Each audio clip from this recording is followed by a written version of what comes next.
여러분 한번 이런 생각을 해보십시오. 만약에 어떤 사람이 누군가를 불렀어요. 그리고 그 사람을 어딘가로 보냈다고 한번 가정을 해보십시오.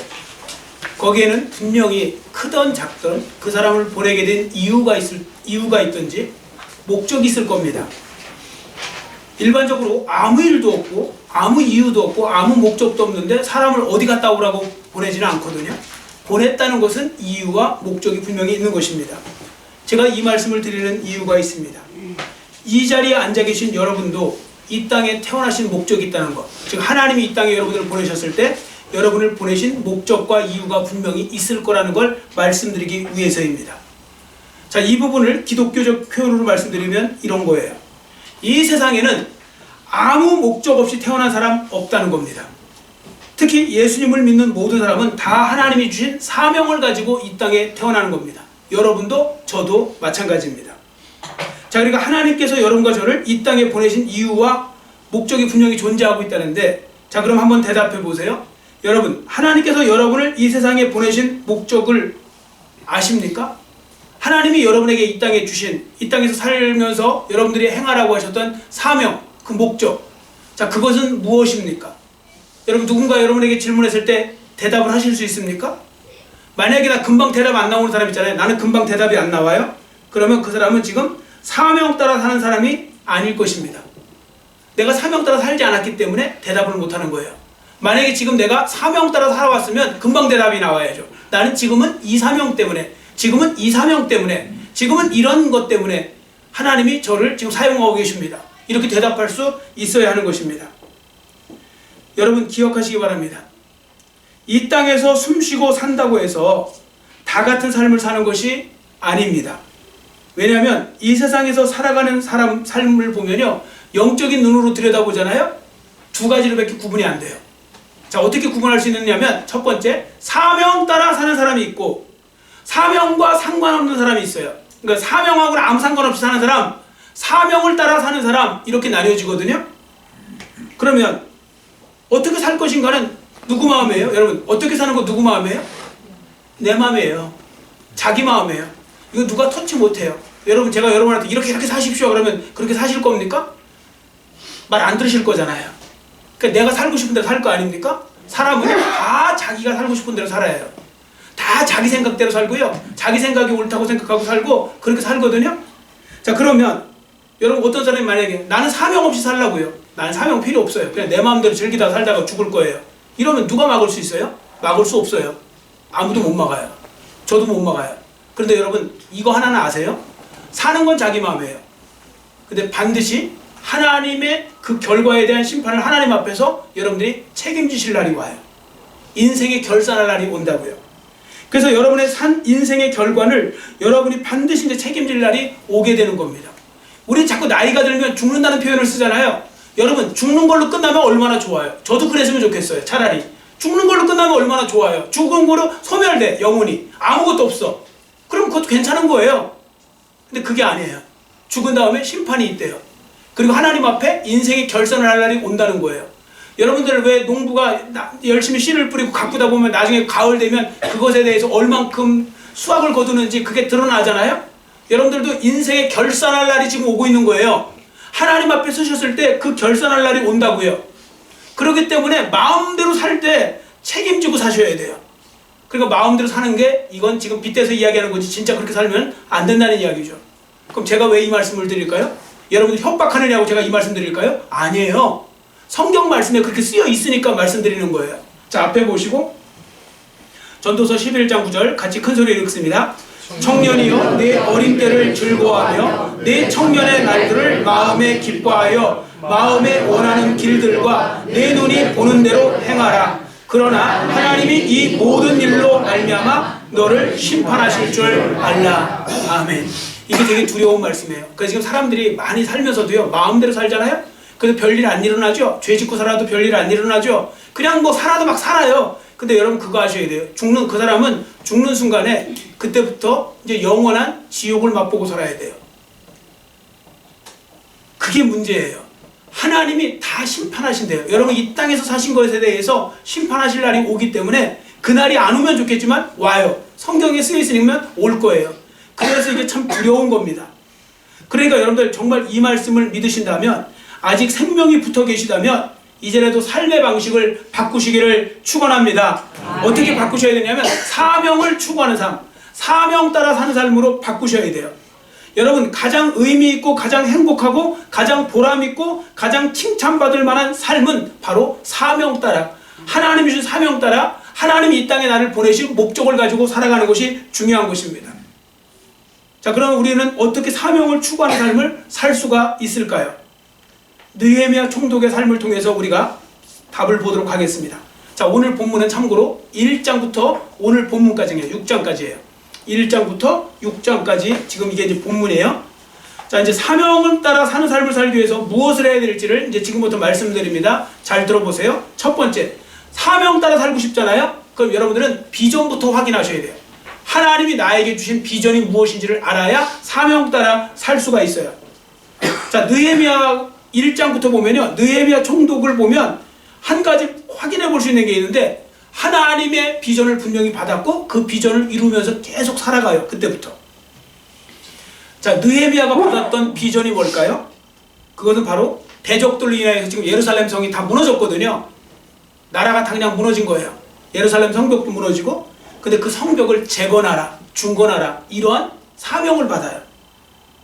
그런데 고국에 돌아가서, 그럼 왜 고국이라는 표현을 썼느냐면, 지금 느헤미야가요, 여러분, 느헤미야가 지금 이스라엘에 있는 게 아니에요. 예루살렘에 있는 게 아니고 지금 머나먼 바벨론 제국에 포로로 끌려갔다가요, 바벨론 제국이 망해버려요. 하나님의 백성을 괴롭힌 그 제국이나 그런 사람들은 결국 망할 수밖에 없어요. 그래서 누구를 세우느냐? 하나님 페르시아를 세워요. 그게 성경에는 바사예요. 바사왕 아닥사스다가 있거든요. 바사왕 아닥사스다가 있었는데, 그때 이 사람이 세상 말로 출세를 해갖고 술관원이 돼요. 왕의 술관원.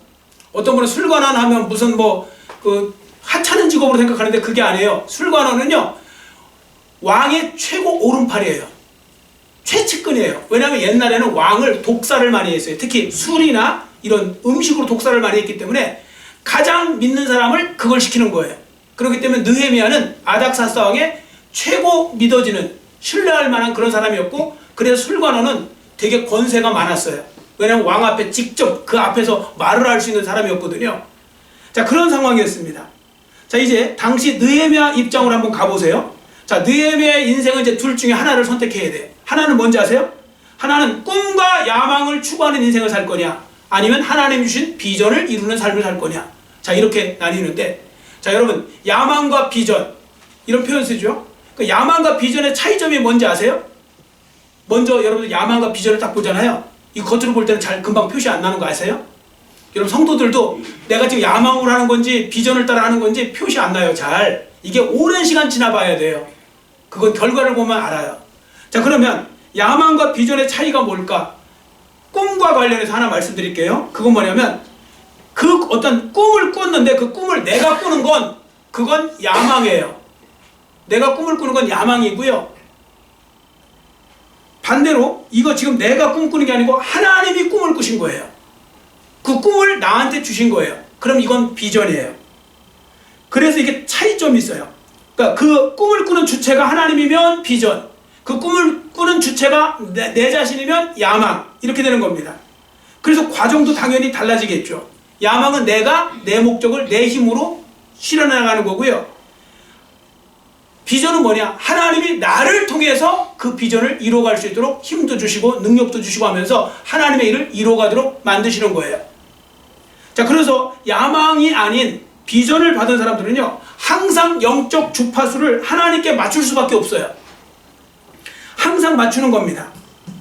왜냐하면 그 비전을 이루어가시는 분이 하나님이시기 때문에 그런 것이죠. 자, 그러면 이 말씀이 무슨 말씀인지 느헤미야의 경우를 예를 들어 보겠습니다. 자, 여러분, 느헤미야가 만약에 비전 없이 야망에 따라만 살고자 했잖아요. 그럼 이 사람은 절대 고국으로 돌아오지 않습니다. 왜 그러냐면 그 엄청난 대제국, 바사제국입니다. 거기서 술관원 정도면요, 조금 더 올라갈 수도 있고 올라가서 왕의 진짜 2인자까지도 될 수 있는 그런 상황이 됐겠죠. 점점 더 높은 관직으로 고고싱했을 겁니다. 왜냐하면 야망에 충만한 사람은요, 무슨 수를 써도 더 높은 자리에 올라가려고 그래요. 그래서 제일 무서운 사람들이 누구냐? 야망에 너무 충만한 사람들이 있어요. 야망에, 세상 욕심 야망에. 그럼 그 사람들은요, 앞뒤도 안 가리고 위아래도 안 가리고 뭐 체면이고 양심이고 없어요. 그냥 목적을 위해서 그냥 달려가요. 다 망하든지 말든지 상관없이 달려가요. 그게 야망 따라 살면 그렇게 돼요. 사람은 그 야망은 사람을 그렇게 만들어요. 그런데 하나님께서요, 그 느헤미야에게 비전을 부어주세요. 비전을 받았는데 그 비전이 뭐라고요?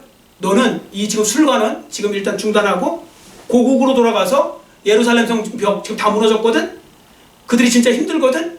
그들을 위해서 그 성벽을 좀 건설해 줄래? 이게 이제 하나님이 주신 비전이에요. 자, 그러니까 비전은 어떻게 하는 거냐면요, 하나님께서 일단 하나님의 꿈을 이루시기 위해서 한 사람을 선택하고요, 그 선택하면 그 사람한테 꿈을 심어주세요. 여러분, 말씀을 통해 여러분들도 하나님 여러분에게 사명을 주실 수 있어요. 오늘도 비전을 주실 수 있다고요. 딱 말씀을 듣는 중에 뭔가 나한테 하나님이 이런 마음을 주셨네? 그럼 그것도 주신 거일 수 있어요. 자, 지금 느헤미야에게 그렇게 주신 거예요. 그래서 하나님은 그 사람에게 꿈을 주시면 그 사람은 그때부터 뭘 하는지 아세요? 인생을 싹 바꿔서요, 그 꿈을 붙잡기 위해서 살아요. 그때부터. 그게 바로 비전을 이뤄가는 삶이에요. 느헤미야가 바로 그렇게 살았고요, 비전을 이뤄가는 사람이 바로 사명을 추구하는 사람이 돼요. 왜? 비전이 곧 사명이에요. 나중에 보면 결과적으로 같은 거예요. 그리고 여기서 아셔야 될 건, 그럼 하나님의 비전은 특별한 사람한테만 주시느냐, 뭐 아브라함, 뭐 사도 바울, 뭐 이런 사람한테, 느헤미야 이런 사람한테만 주시느냐? 아니에요. 모든 그리스도인들이 있죠. 여러분 예수님을 믿기로 작정하셨잖아요. 그러면 여러분에게 하나님은 반드시 사명을 주시고요, 하나님은 여러분에게 비전을 주시게 되어 있어요. 그게 크든 작든 유명하든 무명하든 인기가 있는 거든 없는 거든 상관없어요. 다 주세요. 여기 있는 모든 분들이 다 사명받은 분이에요. 근데 여기 있는 모든 분들이 대부분 다 사명이 뭔지도 모르고 살아가고 계실걸요? 안 된 이야기지만. 그래서 지금 인생을 그걸 헛되이 살고 있다는 거예요. 헛살았다고 나중에 할 때가 와요. 여러분, 잘 먹고 잘 살게만 해달라고 하나님 앞에 기도하지 마세요. 오래 살게만 기도하지 마세요. 중요한 건 사명 따라 살지 않으면 나중에 후회하실 날이 와요. 그리고 나중에 돌아보면서 헛살았네, 내가 살았는데 이게 뭐하고 산 거지? 이런 때가 와요. 그런 날이 오지 않도록 만드셔야 됩니다. 자, 여하튼 성도들에게는 다 주셨는데 차이점은, 어떤 성도는 여전히 그 비전을 무시하고 살아가고 있고, 어떤 성도는 그 비전을 알고 그 비전 따라 살아가고 있는데, 이러한 사람이 안타깝게도 너무 없다는 거예요. 우리 교회 안에는 비전 이루고 사명 이루고 살아가는 사람 몇 사람이나 될까요?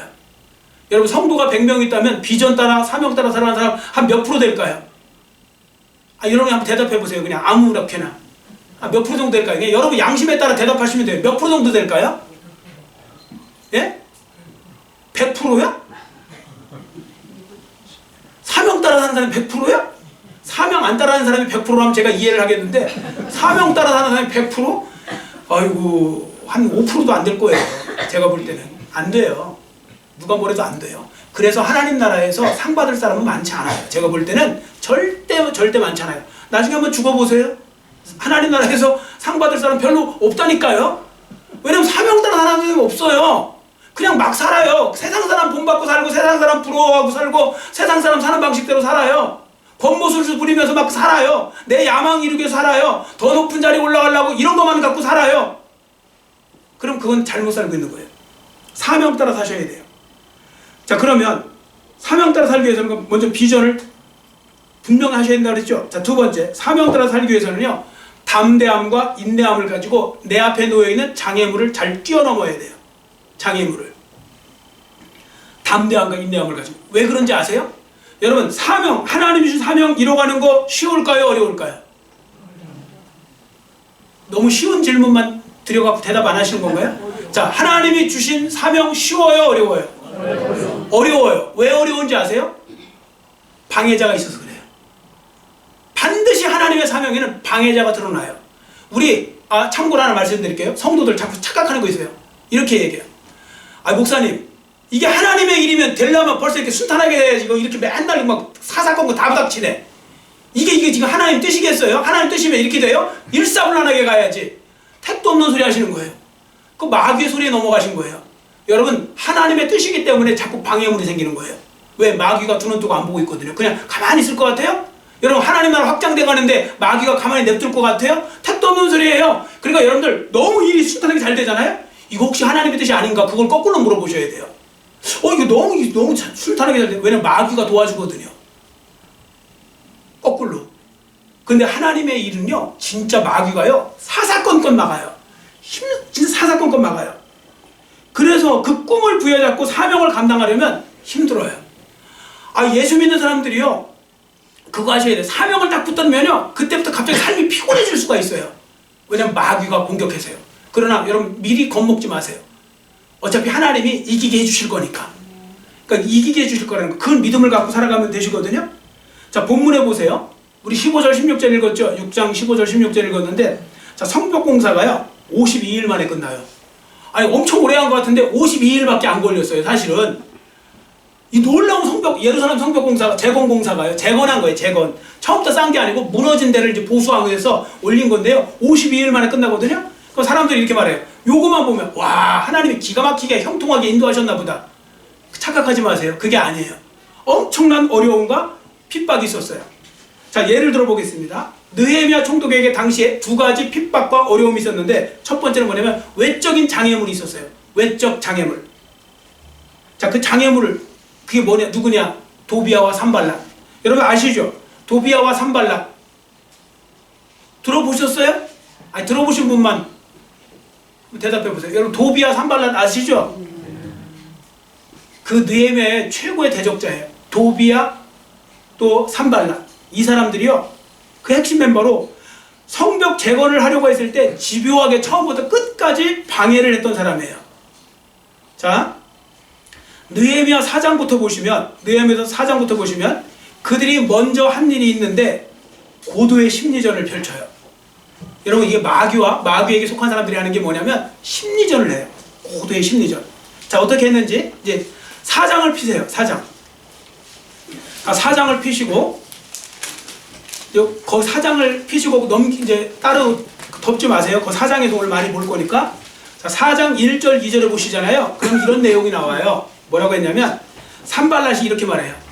이 미약한 사람들이 무엇을 할 수 있는가 하면서 막 비웃어요. 이 사람들이 뭐 예루살렘 성벽 봉사한다고? 이 오합지졸들이? 그러면서 막 비웃어요. 그랬더니 거기에 도비아가 또 거기서 말을 못해요. 그들이 건축해봤자, 그들이 건축한 돌성벽은 여우가 올라가도 무너질걸? 여러분 무슨 코끼리가 올라가면 무너진다고 는 몰라도 여우면 뭐 손바닥 이렇게 사람 손만 하잖아요. 근데 그 여우가 올라가도 무너질걸? 이러면서 막 비아냥거리는 거야. 계속 그러면서 이렇게 공격을 해요. 일부러 부정적인 말로. 그런데 느헤미야가 이 모든 말에 눈 하나 끔찍 안 해요. 그리고 느헤미야 4장 8절에 보시면, 느헤미야 4장 8절에 산발락과 도비아가 조직적으로 방해하기 위해서 나섰다고 기록하고 있습니다. 그런데 느헤미야는요, 눈 하나 또 끔찍 안 해요. 왜인 줄 아세요? 이게 하나님의 사명이라고 그래요. 여러분 하나님의 사명을 붙잡은 사람들은요, 주위의 말에 흔들리지 않아요. 이게 진짜 사명이라고 생각하잖아요. 주위에서 말린다고 거기 흔들리지 않아요. 또 주위에서 나를 유혹하고 조롱하고 한다고 해서 흔들리지 않아요. 사명 붙은 사람은 그냥 그거 그대로 붙들고 나가게 되어 있어요. 여러분 그래서요, 이걸 아셔야 됩니다. 하나님이 주신 비전과 사명은 아무도 막을 수 없다는 겁니다. 순간은 막아지는 것처럼 보이죠? 결국은 다 숲으로 돌아가고요, 결국 하나님의 백성이 이기게 되어 있는 줄 믿습니다. 그게 바로 요한계시록의 메시지예요. 여러분 요한계시록 메시지 중에 하나가 바로 뭐냐면 그리스도인이 승리한다는 거예요. 최후 승리는 그리스도인이 된다는 거죠. 그 과정에는 5만 가지 어려운 일, 힘든 일이 생겨나요. 그러나 그걸 다 이기게 만들어 놓으시고 승리하게 만들어 놓으신다는 거예요. 그 말씀이 여러분과 저에게도 동일하게 주어지는 줄 믿습니다. 그러니까 여러분들이 이 말씀을 붙잡고 나가시는 건 되게 중요한 거예요. 여러분 내가 그 이길 거다 이 믿음을 갖고 살아가는 건 정말, 사람은요 정신력이 되게 중요해요. 정신력이, 마음을 어떻게 먹느냐가 되게 중요한 거거든요. 이거 망할 거야 그러면 망할 일이 와요. 너무 두려워하지 마세요. 두려워할 일이 생긴다고 그랬어요. 담대하게 하세요.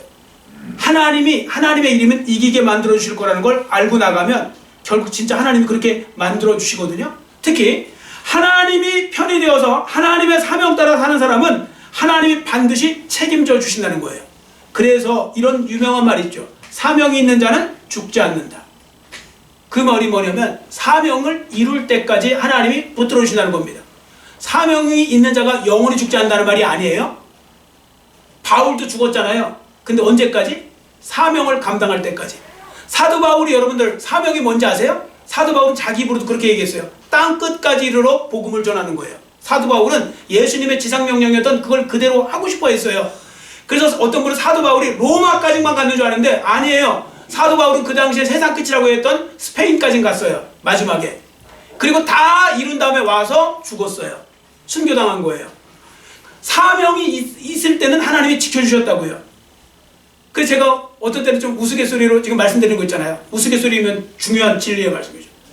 여러분 굳이 오래 살고 싶으시면 방법을 좀 알려드리려고요. 오래 살고 싶으세요? 뭐 여기는 없으세요? 뭐 오래 살고 싶으면 오래 살고 싶을 수 있는 거예요. 사람이 다 오래 살고 싶죠. 저도 오래 살고 싶죠. 뭐 다 살고 싶죠. 오래 살고 싶은 좋은 방법이 하나 있어요. 사명을 계속 붙드세요. 사명을 달라고 하시고 그 사명을 이뤄나가세요. 그 사명이 끝날 때까지 하나님 지켜주실 거니까 사명도 끝나잖아요? 또 하세요. 계속 하시면 사명 끝날 때까지 붙들어 주실 거 아닙니까? 여하튼 분명한 건 느헤미야도 하나님이요 끝까지 붙들어 주시는데요. 심지어 나중에 도비아와 산발랏이 죽이려고 했어요.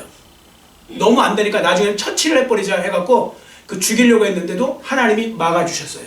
지혜를 주셔갖고. 이렇게 하나님은 하나님의 일이 다 이루어질 때까지, 언제까지요? 예루살렘 성벽 다 완성될 때까지 하나님은 지켜주시고 뭐 그 뒤로도 계속 하나님께서는 느헤미야를 통해서 일을 이루어 나가셨죠. 자, 두 번째, 내적인 방해물이 있어요. 그러니까 외적인 방해물이 있어요. 마귀가요 사람들을 통해 세상을 통해 자꾸 공격을 해요. 자꾸 힘 빠지게 만들어요. 내적인 방해물은 뭐냐? 교회 안에서 나타나요. 자기 안에서 나타나요. 자기 속에서, 교회 속에서 나타나요. 자, 느헤미야를 따랐던 백성들의 마음이 크게 흔들렸어요. 왜 흔들렸냐면 자꾸 비아냥거렸잖아요. 너희들이 뭘 할 수 있느냐? 아무것도 할 수 없고 너희들 그거 갖고 한다고? 그 힘 갖고 한다고? 막 이러면서 막 조롱했을 때 사람들이 흔들렸어요.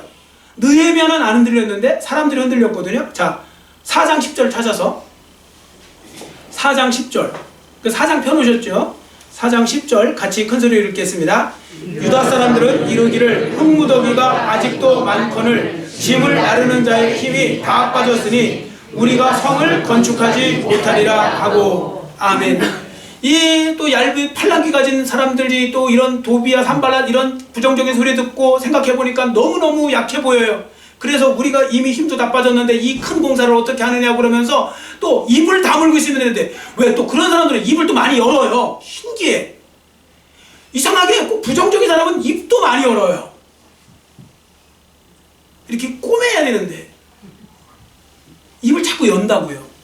그러니까 열면 옆에도요, 여러분들 자신감 있던 사람도 옆에서 계속 저기 해보세요. 그러면 사람 되게 강한 것 같잖아요. 되게 약한 게 사람이에요. 사람은요 금방 그 말에 세뇌가 되게요. 사람들은 세뇌를 당한다는 걸 자꾸 생각을 안 해요.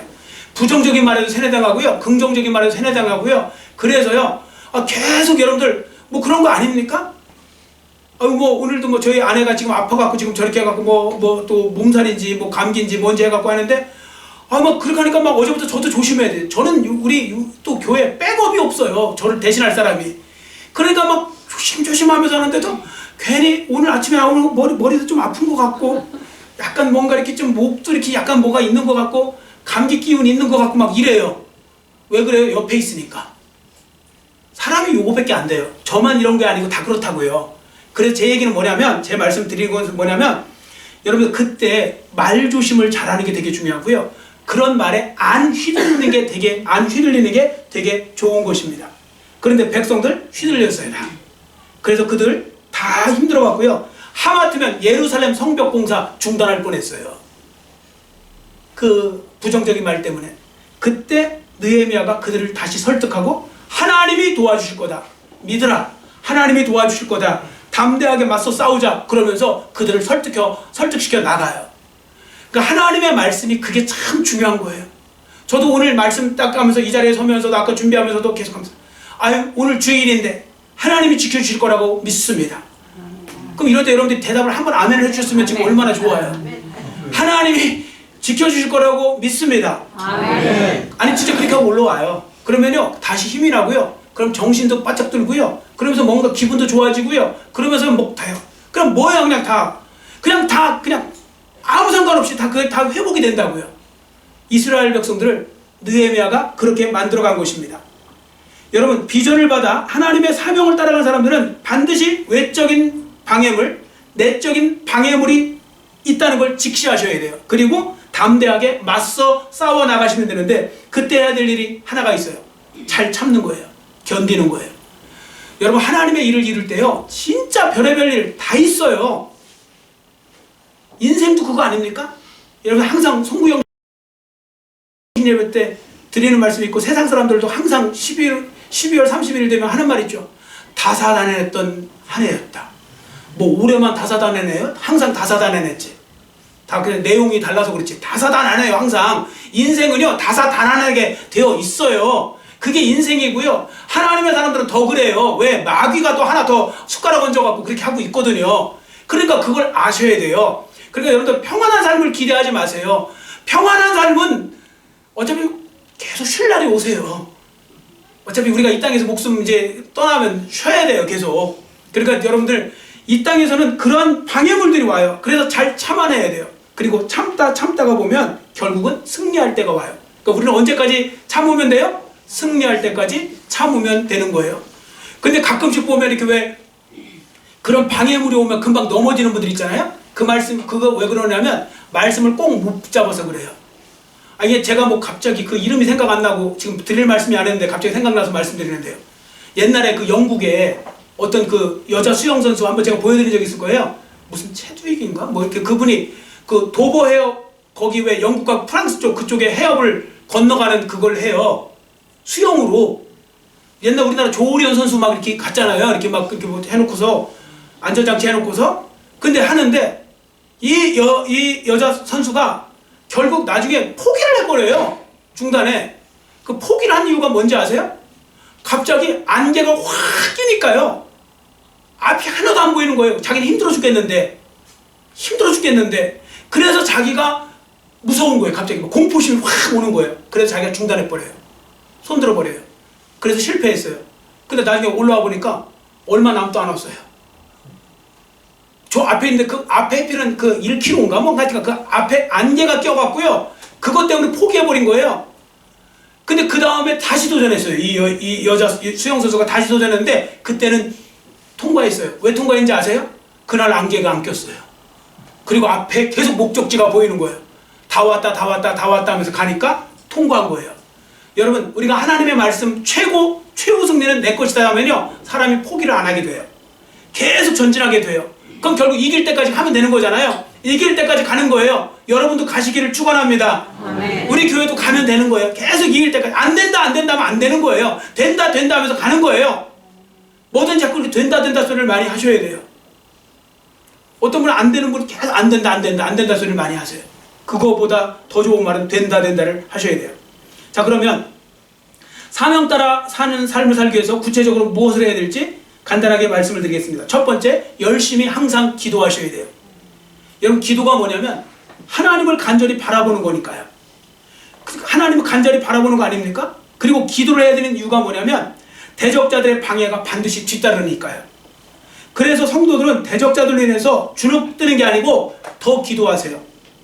그러면 하나님께서는 반드시 도와주실 줄 믿습니다. 아멘. 느헤미야 1장부터 볼까요? 여러분들, 느헤미야가요 소식을 들어요. 예루살렘 성벽이 다 무너졌대요. 너무 슬퍼가고 3일 동안 금식 기도해요. 그랬는데 하나님이 비전을 주셨잖아요. 그래서 그 비전을 놓고 기도했더니 하나님이 또 응답을 하시네. 어떻게 응답하셨냐면 아닥사스 왕이 갑자기 어느 날 너 왜 이렇게 얼굴에 근심빛이 많아? 왜 이렇게 수심이 있어? 그때 그 얘기하면요, 그건 죽이란 얘기거든요. 그게 아세요? 여러분, 왕의 측근이 수심이 얼굴에 있으면요, 혹시 얘가 나를 죽이려고 지금 이거 긴장해서 일어나? 이래서 죽을 수도 있어요. 근데 왕이 은혜를 베풀어요. 하나님이 은혜를 왕한테 베푸신 거죠. 그래서 내 소원 뭐냐 이렇게 물어봐요. 그때 얘기해요. 나 고국에 들어가서 이거 하고 싶습니다. 근데 그때 이야기할 때 있잖아요. 내 소원이 무엇이냐 했을 때 이게 응답받은 거잖아요, 왕한테. 근데 그때 느헤미야가 거기서 끝나지 않아요. 우리 같으면, 여러분 같으면 어떻게 하겠어요? 기도하셨는데 내 소원이 무엇이냐? 그러면 제 소원은 이겁니다 막 말하기 바쁘실 거잖아요. 근데 느헤미야는 침착해요. 다시 한번 또 거기서 또 기도해요. 그게 바로 뭐냐? 묵도했다고 그랬어요. 그게 2장 4절이에요. 자, 2장 4절에 왕이 내게 이르시되 그러면 내가 무엇을 원하느냐 하시기로 내가 곧 하늘의 하나님께 묵도하고. 묵상, 속으로 기도한 거예요. 이렇게 계속 기도로 나가요. 자, 이렇게 기도로 나갔더니 하나님께서 길을 열어주시죠. 자, 그럼 여기서 잘 보세요, 저를. 자, 방해자가 계속 그럼 거기서 중단했을까요? 계속 방해하는 자는 방해를 할까요? 계속 방해해요. 계속해요. 그럼 느헤미야 또 뭐 했을까요? 기도해요. 그래 또 방해해요. 자, 느헤미야 뭐 했을까요? 대답을 하세요. 느헤미야 뭐 했을까요? 기도해요. 방해자가 더 세게 또 방해를 해요. 심지어 더 적극적으로. 자, 느헤미야 뭐 했을까요? 더 적극적으로 기도해요. 자, 그러니까 여러분 뭐 하시면지 한번 느헤미야 4장 9절, 4장 펴놓으라고 하셨죠? 4장 9절 같이 읽겠습니다. 4장 9절 같이 읽습니다. 우리가 우리 하나님께 기도하며 그들로 말미암아 파수꾼을 두어 주야로 방비하는데. 아멘. 자, 보세요. 계속 기도했죠. 하나님께 기도하며. 여러분 힘들고 어려울 때마다 뭐 하셔요? 기도하세요. 또 더 힘들어요. 어떻게 해요? 더 기도하세요. 굉장히 힘들어요. 어떻게 많이 기도하셔야 돼요? 굉장히 많이 기도하시면 돼요. 그게 이기는 방법이에요. 그걸 자꾸 성도들이 그걸 안 따라 하시더라고요. 그게 진짜 답입니다. 자, 그 다음에 최선을 다해 싸워야 됩니다. 느헤미야가요, 기도원에 가서 기도만 한 게 아니고요, 그렇게 기도하고 있었던 것이 아니라 현장에서 피눈물 나며 일하면서 백성들을 다독이면서 백성들에게 일을 효율적으로 맡겨주면서 기도한 거예요. 그리고 열심히 헌신했어요. 자, 이제 저를 보세요. 이거 중요한 말씀드립니다. 성도들이요, 가끔씩 보면요, 성도들 중에 가끔씩 보면 이렇게 조금 뭔가 착각하는 사람들이 있어요. 착각하는데 어떻게 착각을 하냐면 이렇게 말하죠. 힘든 일이 있어요, 앞에. 그러면 그거 하기 두려운 거예요. 솔직히 엄두가 안 나는 거예요. 그러면 이렇게 말해요. 말만, 모양새만 이렇게 하는 거예요. 아니, 저 목사님, 저는 이제 기도만 하려고 해요. 기도만 하려고. 근데 여러분, 진짜 기도만 해야 될 때가 있긴 있어요. 홍해바다 앞에 같은 데 있을 때 있죠? 아무것도 할 수 없을 때는 기도만 하면 돼요. 그런데 내가 할 수 있는데 이거 하려고 그러면 힘들고, 이거 하려고 그러면 무섭고, 이거 한다면 좀 겁나고, 그러면 그건 무서워서 하는데 말만, 모양새만 멋지게 내느냐고 기도만 하면 하나님 들어주시니까 그 기도는 안 들어주세요. 여러분, 일하면서 기도하는 건 일하면서 기도할 때 역사가 일어나는 거고요, 기도할 때만 기도만 해야 될 때는 기도만 해야 역사가 일어나는 거고요. 이걸 잘 구분하셔야 되는데 자꾸 변명하고 그리고 핑계대는 일을 하시면 안 돼요. 지금 느헤미야 보세요. 기도만 하고 있었어요? 아니에요. 성벽을 쌓고 있는 거죠. 여러분, 학생이 이렇게 해보세요. 학생이 나 이제 하나님만 믿고 하나님이 은혜 주실 줄 믿고 점수 잘 나오게 해주실 줄 믿고 나는 기도만 할래. 이상한 학생이에요. 여러분, 점수 잘 나오려면 기도하면서 공부도 해야죠. 공부를 안 하면서 공부하기 싫어갖고 나는 기도만 할래. 이게 말이 되냐고요. 말도 안 되는 소리를 성도들이 많이 하고 살아요. 제가 볼 때는. 그러니까 그런 일이 없도록 하셔야 되고요. 또 한 가지는 세 번째, 간절히 하나님을 바라보셔야 됩니다. 여러분, 기도는 간절히 하나님을 바라보는 시간이라고 말씀드렸잖아요. 왜 그러냐면 간절히 바라봐야 되는 이유가 여러분들이 하나님을 바라보야지 계속해서 그 비전도 사명도 잘 변질되지 않고 잘 갈 수 있어요. 여러분들 왜 요즘에 참 시대가 좋아졌어요. 하나님 말씀 전하기가 너무 좋은 게, 여러분들 왜 요즘에 여러분 차 타고 갈 때 뭐 보고 가세요? 운전하실 때. 예, 지도 책 보고 가신 분 없죠, 아직도. 예. 내비게이션 따라가죠. 내비게이션. 요즘 얼마나 잘 되어 있습니까? 근데 여러분, 내비게이션이요, 저는 인공위성, GPS라고 인공위성 이렇게 하는데 보니까 내비게이션이 하나로 움직이는 게 아니더라고요. 그러니까 위성이 하나가 아니더라고요. 3개인가가 붙어 있는데, 최소 3개인가가 붙어갖고 다 맞춰줘야 그 오차 없이 이렇게 되는 거래요. 그러니까 인공위성이 3개가 붙어서 이 내비게이션이 만들어진대요. 어쨌든 그렇게 계속 그거랑 연결시키면서 어떻게 보면 그 전파를 받지 않고서야 우리가 어떻게 그 갈 수 있겠어요? 여러분, 우리가요, 처음에 비전도 받았어요, 사명도 받았어요, 그리고 기도를 중단하잖아요. 그러면 내 마음대로 나중에 다 삐딱삐딱 돼 있어갖고요, 엉뚱하게 사명이 엉뚱한 걸로 변질되어 있고 비전이 엉뚱한 것으로 바뀌어 있고 그래요. 그래서 비전과 사명을 이루려면 계속 기도해야 돼요. 계속 기도해야 돼요. 기도하면서 매일매일 그걸 확인해야 돼요. 이렇게 확인하면서 언제까지요? 이루어질 때까지. 자, 그러면 하나님이 정말로 이루어주시고 승리케 해주십니다. 자, 본문 16절을 우리 한번 같이 큰 소리로 읽겠습니다. 본문 16절 같이 읽습니다. 우리의 모든 대적과 주위에 있는 이방 족속들이 이를 듣고 다 두려워하여 크게 낙담하였으니 그들이 우리 하나님께서 이 역사를 이루신 것을 알미니라. 아멘. 결국 대적자들까지요 다 이게 하나님이 하셨구나 하면서 놀래요. 여러분 이 정도 삶을 사셔야 되지 않겠습니까? 세상 사람들 볼 때도 이건 하나님의 일이네? 이런 경우가 나타나야 됩니다. 자, 그래서 여러분들 마지막으로 말씀을 드리고 싶은 것은 말씀을 맺는데요, 가장 의미 있고 보람 있고 행복한 삶은 사명 따라 사는 삶이라는 거, 그걸 꼭 말씀드리고 싶습니다. 여러분 지금 재밌게 사시는 게 나중에 꼭 재밌다는 보장도 없고요, 보람 있다는 보장이 없을 수 있어요. 그러니까 사람들이 나중에 돌아가실 때쯤 참 내가 그래도 짧은 인생 살았지만 의미 있게 살았다, 보람 있게 살았다, 이게 행복하게 살았다, 이런 말이 되려면 사명 따라 사는 것이 중요합니다. 그리고 사명 따라 사는 사람은 하나님 나라에서 영원히 빛나는 영광의 면류관도 쓰게 된다는 거 아셔야 됩니다. 그래서 여러분들 이 땅에 살면서 나머지 인생 속에서 멋진 신앙 작품 하나 만들어 놓고 가면 어떻겠습니까? 어차피 사실 건데 신앙 작품 하나씩, 그게 큰 거든 작든 뭐 유명한 거든 무명한 거든 상관없어요. 중요한 건 하나님 주신 그것을 갖고 내가 하나님 앞에 섰을 때 나중에 내 죄악의 작품을 만들었다는 것이 아니라, 여러분 사람들 졸업할 때 다 뭐 하나씩 내잖아요. 의상학과 졸업하면 뭐 옷 같은 거 뭐 이렇게 뭐 만든 거, 뭐 이렇게 연극 가까우면 또 뭐 연극 같은 거 이렇게 공연 올리고 이런 것처럼 여러분들 뭐 하나 올리셔야 되잖아요. 올리시기를 축원합니다. 내가 나중에 하나님 나라랑 아무 상관없이 살다가 간 인생 되지 마시고요. 그러니까 뭐 신앙 작품 만드는 거 있잖아요. 아니 뭐 이거 굳이 또 누구 듣자고 하는 건 아니고요. 그냥 뭐 쉽게 말씀드릴게요. 예를 들어서 우리가 지금 필리핀에 설교할 때 우리 김일수 집사님, 이상희 집사님 부부가 그 이성전은 저분들이 하신 거잖아요. 저분들이 헌금하셔갖고 지금 이제 우리 교회 이름으로 한 거잖아요. 신앙 작품이잖아요. 나중에 그게 하나의 작품이에요. 작품. 그러니까 뭔가 이게 눈에 보이든 눈에 보이지 않든 어쨌든 뭔가를 만들고 가신다는 거. 나는 일평생 한 건 자식들을 위해서 산 것밖에 없어. 자식을 위해서 하는 건 좋아요. 다른 사람을 위해서 하는 거, 뭐 이렇게 하는 거, 뭐 그런 것도 중요하지만 중요하죠. 그러나 하나님을 위해서 내가 뭘 할 수 있는 그런 부분에 있어서 아무것도 없다면 정말 너무 부끄러운 거 아니에요? 저도 마찬가지고요.